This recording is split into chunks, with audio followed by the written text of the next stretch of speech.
মোশাররফ ভাই উনি যখন মঞ্চে এসে আমি যখন তাকে সালাম করতে নিই তখন সে নিজের মুখে উচ্চারণ করে বলেছে আমার ভীষণ ভালো লেগেছে। মোশাররফ করিম এটা কিভাবে করে সহ্য করলো, যে ঘটনাগুলো পরের দিন গিয়ে ইচ্ছা করে ইচ্ছাকৃত একটা মহল এটাকে অন্যদিকে ধাবিত করলো। আমাদের সাকিব খানকে নিয়েও ট্রল হয়, শেখ হাসিনাকে নিয়েও ট্রল হয়, মেসিকে নিয়েও ট্রল হয়। আমার এই নাচ হঠাৎ করে দেশে বন্যা নিয়ে আসলো।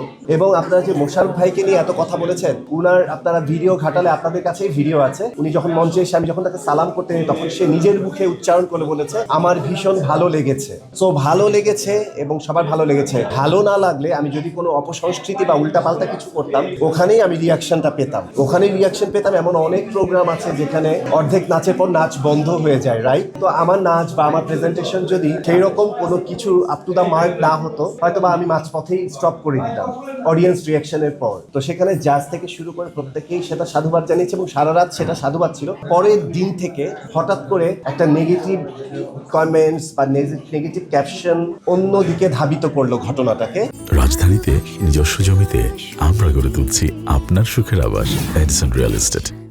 ঘটনাতে ধাবিত করে আরফ খান কেন এটা নাচলো, আরফ খান কেন গয়না পড়লো, এটা সেটা, তারপর মোশাররফ করিম এটা কিভাবে করে সহ্য করলো, এই ব্যাপারগুলো আসলো। এই ব্যাপারগুলো এত সহজ, সুন্দর এবং সিম্পল ছিল যে ঘটনাগুলো পরের দিন গিয়ে ইচ্ছা করে ইচ্ছাকৃত একটা মহল এটাকে অন্যদিকে ধাবিত করলো। আশা করি আপনারা যারা দীর্ঘদিন ধরে আমাকে দেখছেন, আমাকে একটু হলেও চেনেন, জানেন, বোঝেন, আপনারা নিশ্চয়ই আমার সাথে একমত হবেন। সেদিনের স্টেজের বা অডিয়েন্সের বা ওই সময়কার ঘটনার আমার যে ভাইব বা আমার যে একটা রিয়াকশন, অডিয়েন্স রিয়াকশন বা সবকিছু যা ছিল, যে রেজাল্টটা আমরা অনুষ্ঠান সাকসেসফুলি রান করে যে রেজাল্টটা আমরা আপনাদেরকে দিয়েছি, সেই জায়গার সাথে পরবর্তী দিনের সেই নেগেটিভ কমেন্ট বা নেগেটিভ ক্যাপশন অন্য কথা বলে, সেটা দেখেই আর আমাদের দেশে একটা জিনিস হচ্ছে হলো চিল কান নিয়ে গেছে, সেটা এরপর আমরা কান না ধরেই চিলের পেছনে ছুটি।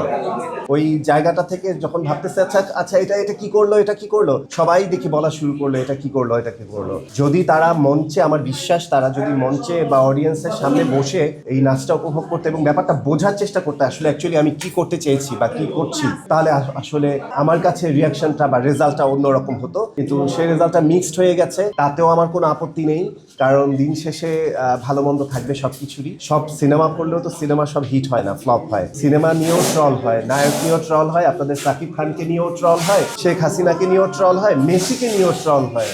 আমি তো ক্ষুদ্র সামান্য একটা মানুষ। আমার এই নাচ হঠাৎ করে দেশে বন্যা নিয়ে আসলো, তো এটা নিয়ে কথা হবে, এটা খুব স্বাভাবিক বিষয়। বাট আমি একটু বদার না, এবং কারণ আমি জানি অ্যাকচুয়ালি আমি আসলে কি করতে চেয়েছি এবং আমি কি করছি, আমি কোনো রং করছি কিনা বা আমি কোনো ভুল কোনো উপস্থাপন করছি কিনা। আমি আমার নিজের জায়গায় ঠিক, আমার আল্লাহ ঠিক, তো আমার আর কাউকে কৈফিয়ত দেওয়ার কোনো প্রয়োজনই পড়ছে না।